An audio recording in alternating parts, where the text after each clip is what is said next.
Аж авахлын гишүүн дөрөнд жишээ болгохдоо тэр Алтан хотхон 90 хороол энэ төр гээд Баянголын том хорооллуудыг штатн лээ.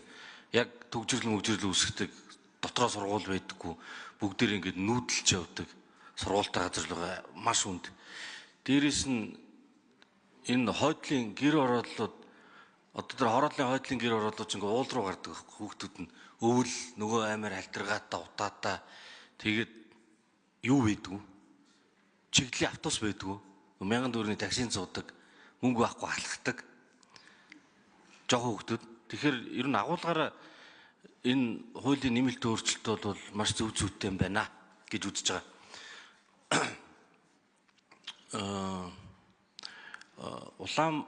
Улаанбаатар жишээ Монгол улсын хувьд орон нутгийн онцлогт нийцсэн гэр бүлдээ ойр ийм сургуулийн олон төрлийг одоо нэвтрүүлнэ гэсэн агуулга засгийн газрын үйл ажиллагааны хөтөлбөрт орсон байгаа. 2026 оныг боловсролын жил болгож зарлсны хүрээнд одоо Наранбаяр сайд яриад яваад байгаа шүү дээ. Хорооны баг сургууль гэдэг. Хорооны баг сургууль гэдэг концепттэй энэ маань яаж уйлдах болоо энэ талаар уйлдуулах талаар бодсон болоо нэг ийм асуулт байна. За тэгээд энэ хот төлөвлөлтийн талаар ярьж байгаа ташрамд хэлэхэд энэ гэр ороодлыг барилгажуулах сэлб төвгээд их том төсөл байгаад байдаг. Тэн дэр нь 400-500 тэрбум төгрөгийн багцаар зарлцгаар зэрэг тэрний 30%-ийг ингээд бэлэн байлгаж идэг ийм чадвартай компани, барилгын компани монголчуудын дунд байхгүй байна гэдэг том хэмжээний бонд гаргаж ирсэн мөнгөө ингээ гадны компанид өгж явуулгаар асуудал тулгараад баахан жагсаа цуглаан болсон. Тэгээ энд нийслэлийн хүмүүс байгаа болов энэ дээр ямар арга хэмжээ авч байгаа юм болоо. За ийм асуулт байна баярлалаа. За 4 номерын эндрээс ажлын хэсгийн гишүүн нийслэлийн хот байгуулалт хотын стандартын газрын ерөнхий архитектурын газрын ажлын албаны дарга Амгаагийн Баттөмөр хариулна.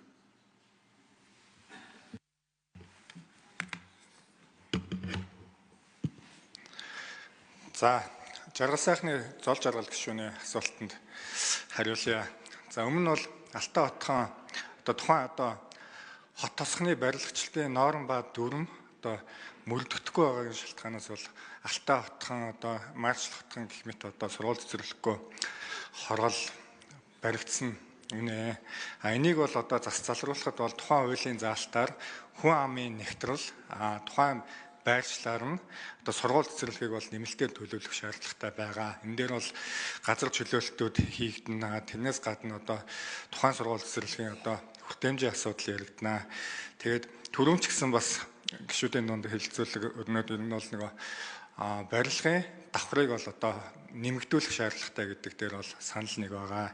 Тэгээ ер нь бол тухайн нэвтрэл нэгтээ бүсэд бол ер нь бол 960 хүүхдийн сургууль байлаа гэхэд бол нэмэгдүүлэх 1200 болох хүчин чадлыг нэмэгдүүлэх шаардлага байдаг. Энэс гадна тухайн байршил нь бол зай талбайгүй болцсон байдаг.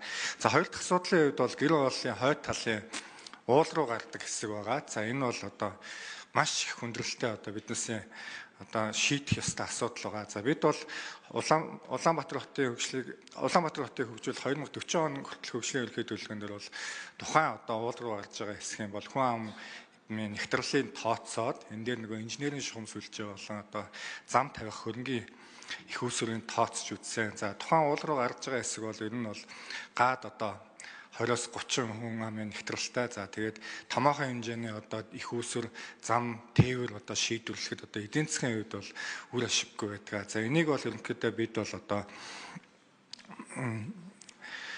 бол хот гэр ороллыг дахин төлөвлөж сайжруулах замаар бол тухайн уулан дээр нэгэнт авираад татсан сурвалжлыг бол дахин төлөвлөнө гэсэн юм төлөвлөлттэй байгаа 2040 оны ерөнхий төлөвлөгөөнөөр.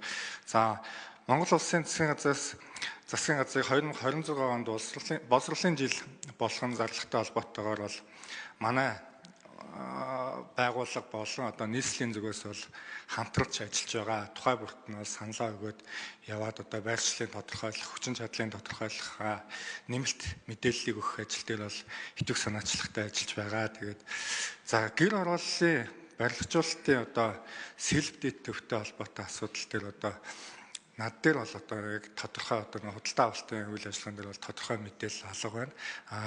Жаргал сайхны зол жаргал гишүүнд бол би ажил дээр очиод одоо танилуу тодорхой мэдээллийг явуулъя гэсэн юм байна. Баярлалаа. За төр зөр зогсож байгаа. Танаа газар чинь дотроо хэдийн хилцтэй, ямар хилцтэй хэлээд өгдөө. Микрофон, 4 номерын микрофон.